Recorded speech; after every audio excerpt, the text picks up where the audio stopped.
Woo!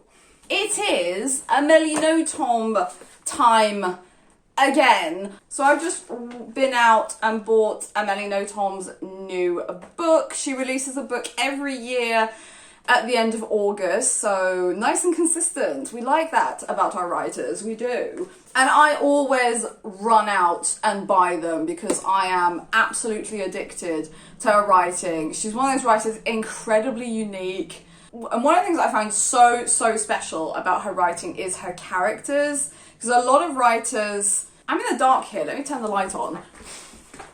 A lot of writers, when, you know, they're writing the characters, they will make them logical in some way, and if they're not, then people like me can come in and pick them apart and be like, oh, that doesn't make sense, and this person wouldn't think like that. But the thing is, a lot of the time, in reality, human beings aren't rational, they're not logical, they don't make sense, and their thought processes might not make sense. To put that across in a character in a novel can be something that is very difficult to do, because it can just very quickly create incoherences within characters' decision and plots and the overall arcing theme of a novel. But Amélie Nothomb has just mastered the incoherent characters with very weird and strange thought processes, but somehow manages to make it make sense within the context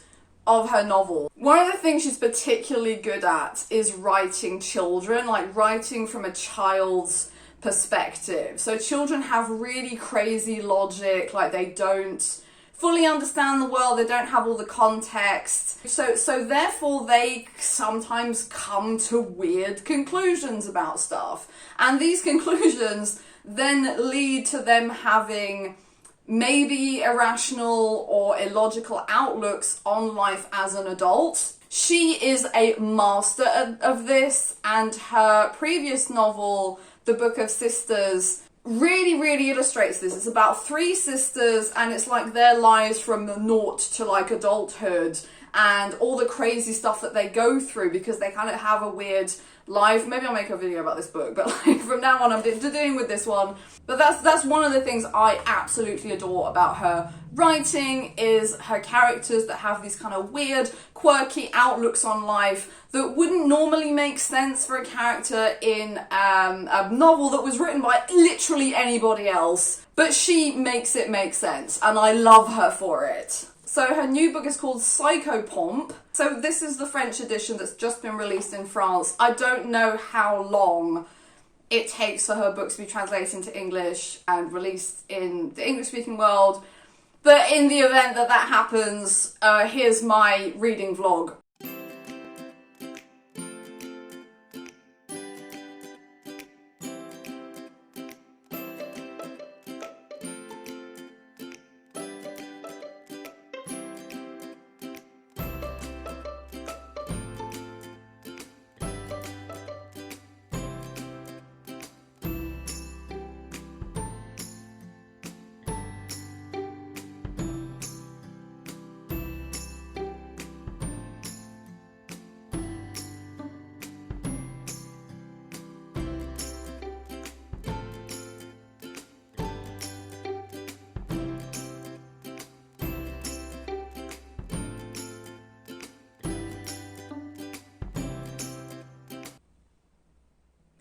Okay, this fly keeps landing on me. I have a Venus flytrap over there. Please go and say hello to it. Yummy! Somebody got a big booty. Hey, babe. Who's got a big butt? You got a big butt.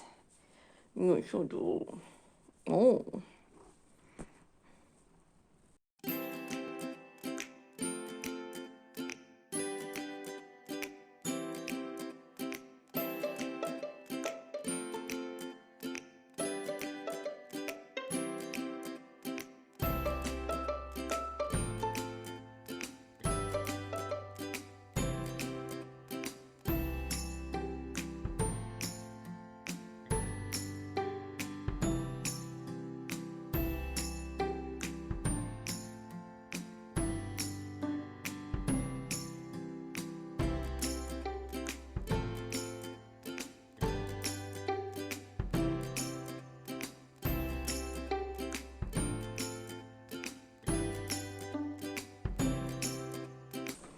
Okay, so I'm about halfway through, and this book turns out is not a novel. It's an autobiographical book about her life and her interests. So she writes these periodically, and this is actually quite fun because I think the first ever video I made on this channel was about her autobiographical novels. So this is quite fun. So I don't think it's like obligatory to have read the others to understand this one, but I would recommend reading The Character of Rain, The Loving Sabotage, and The Book of Hunger before reading this to get the full context of what she's talking about, because she does kind of go back and echo the events and the places she went. She is the daughter of a diplomat. So she travelled around quite a lot when she was a kid. And there's this one, like she refers to this character called Juliet a lot, and at no point she explains that Juliet is her older sister. So you really need to like have the full context. So she's born in Japan. She then, when she was 4 years old, she moved to China, then to New York, and then to Bangladesh. And so I'm now about 60 pages in, and she is currently in Bangladesh, and she refers to like the events of all the books I just mentioned. So as I said, it's probably better to like read those to get the full context. So this book starts off with a Japanese folktale about a man who sells fabric, and one day he sees a stork fly by and wishes that he could have fabric as soft as the stork's feathers. Then this extraordinarily beautiful woman walks into his store and asks him to marry her, and he believes that she's like the daughter of a noble family because she's so beautiful. And she tells him that she doesn't have a dowry or anything like that, but if he gives her a room, she can produce the most amazing fabric, but he must never enter the room and see how she does it. So she creates this extraordinarily beautiful fabric, which he sells for an absolute fortune, and it's the highest quality that he's ever seen. Creating this fabric takes an incredible toll on her health. So the merchant sees this, but still asks her to do it again. So she does it again, she makes another piece of fabric, and again, and again, and again, until eventually she becomes so sick that she can't work anymore, and he doesn't really care. He's like, oh, well, I'm making money, so it doesn't matter if my wife is sick. Until eventually he goes into the room where she's working and discovers that she is actually a stork and making this fabric out of her own feathers, which is why she is becoming so sick. And upon seeing him enter the room, she flies away, never to return. Yeah, so a lovely Japanese folktale about how shitty human beings can be. This book is about her obsession with birds. So like I said, I'm only halfway through, but so far it is glorious. Like, she just has such a wonderful way with words. There's no plot to this book. There's no like story or anything. It's just like, after hearing this tale when she was a small child, she wanted to see storks, but there weren't any where she lived in Japan, but there was just a bunch of random everyday birds in her garden that she didn't really pay any attention to. But upon coming to China back in 1972, when the Chinese government were waging war against birds because they held them responsible for famines, there weren't any birds. They'd all been killed. There weren't any birds in Peking. And that's when she noticed how important they were. And I love that. It's like, you don't kind of appreciate what you have until you lose it. How she was really sad that she couldn't hear the morning chorus anymore because no birds. And then moving to New York, having just birds everywhere. An overabundance of birds. As I said at the beginning, she has a real, like, beautiful way of writing children. Like, she never really lost her childish mindset, I guess. Like, I don't mean that in a negative way. I don't mean to say she's a childish person, but I think she kind of has this very specific childlike outlook on the world. It was page 20. She talks about how she loves just being outside because that's where all the birds are.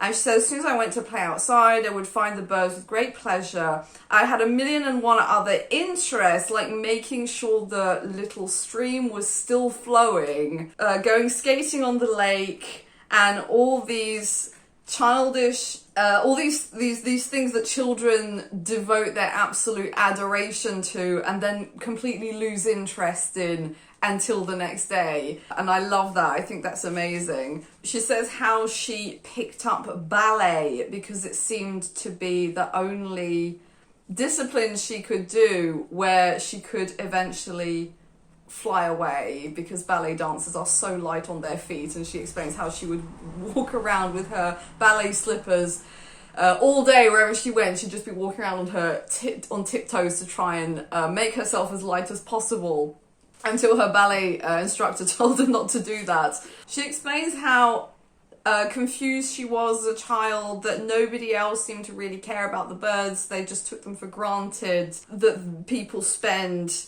so long trying to find angels or abstract fantasy creatures when these beautiful, wonderful creatures exist right under our noses, and nobody really cares or takes any notice of them because they're just there, and they're just taken for granted. And she even goes into how dinosaurs, like over the hundreds of thousands of years that dinosaurs were alive, the just possible primeval urge or will to evolve into something that could fly is so just out there. So really exploring the bird issue 100,000,000%. So this reads more like a very long essay than an actual novel. As I said, there's still got flies in...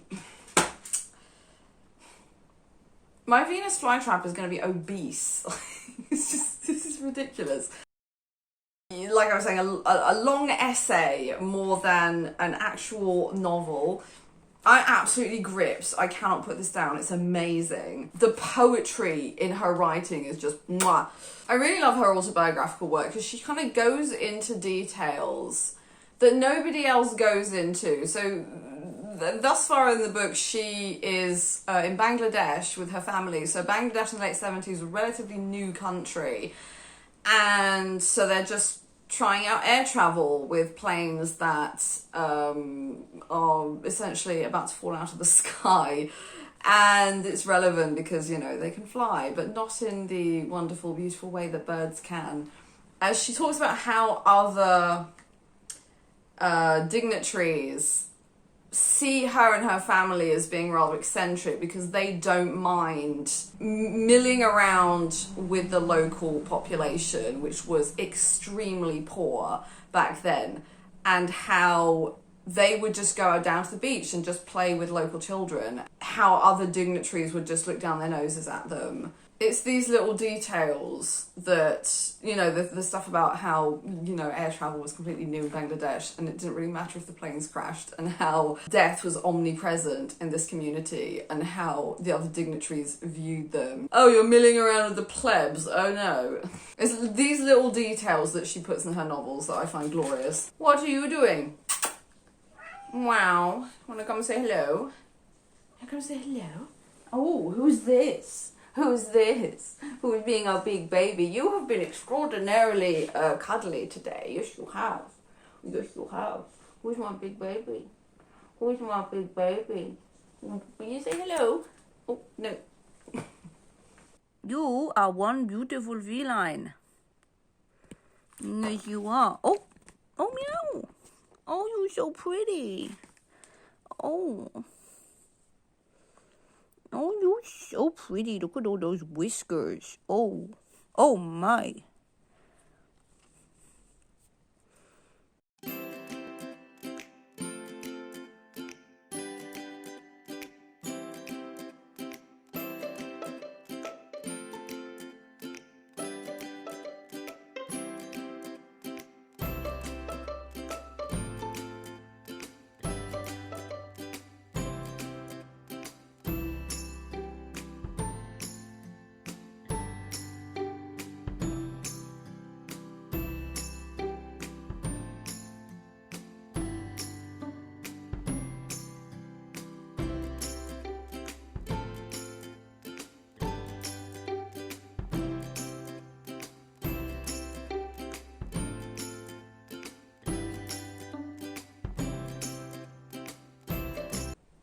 My orchid is still flowering.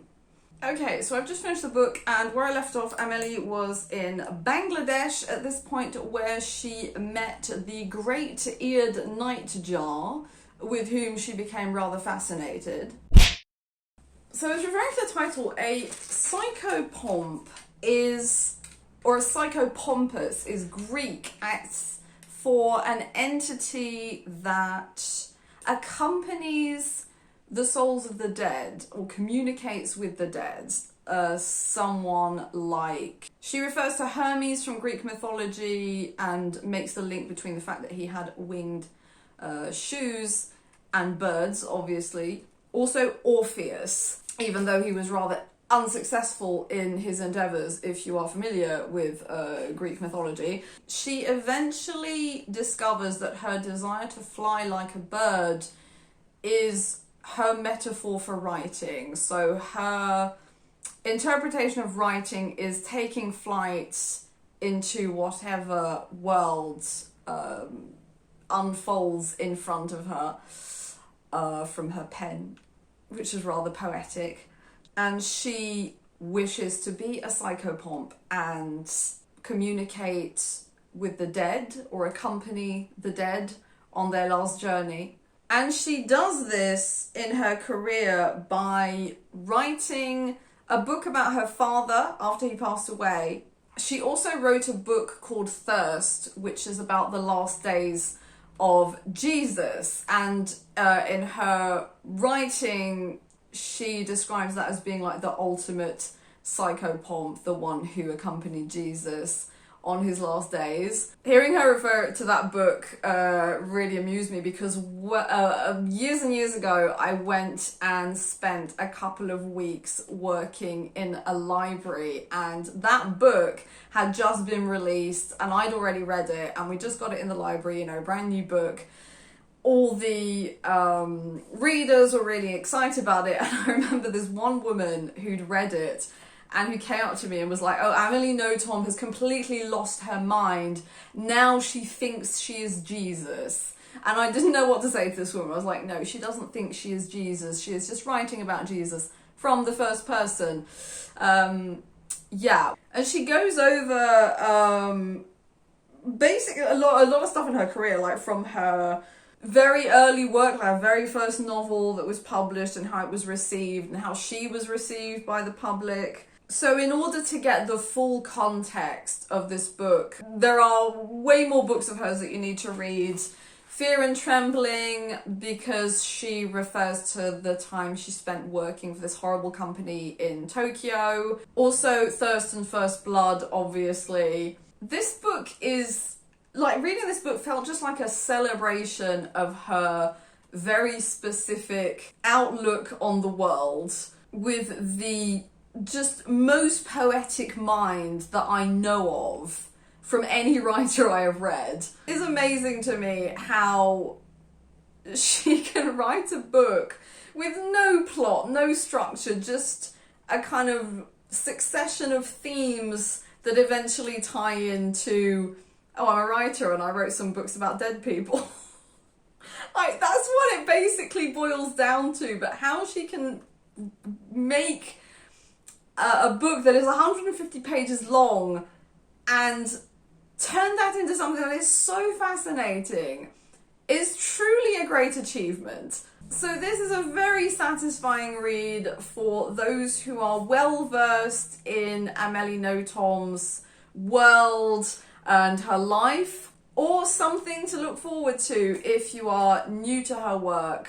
And if you are new to her work, I very, very strongly recommend it. Like I say, she is so unique and so good at writing, I don't want to say weird characters, because her characters are like nonsensical and not, like, they do not follow the same logic as regular bog standard characters from regular bog standard novels, but they still make sense in the way that the world is populated by human beings, a lot of whom don't make sense. She is just brilliant. So that's it for this video. That was my reading vlog of Psychopompe by Amélie Nothomb, and now I have to wait another year for her next novel because I have read every single thing she's ever published.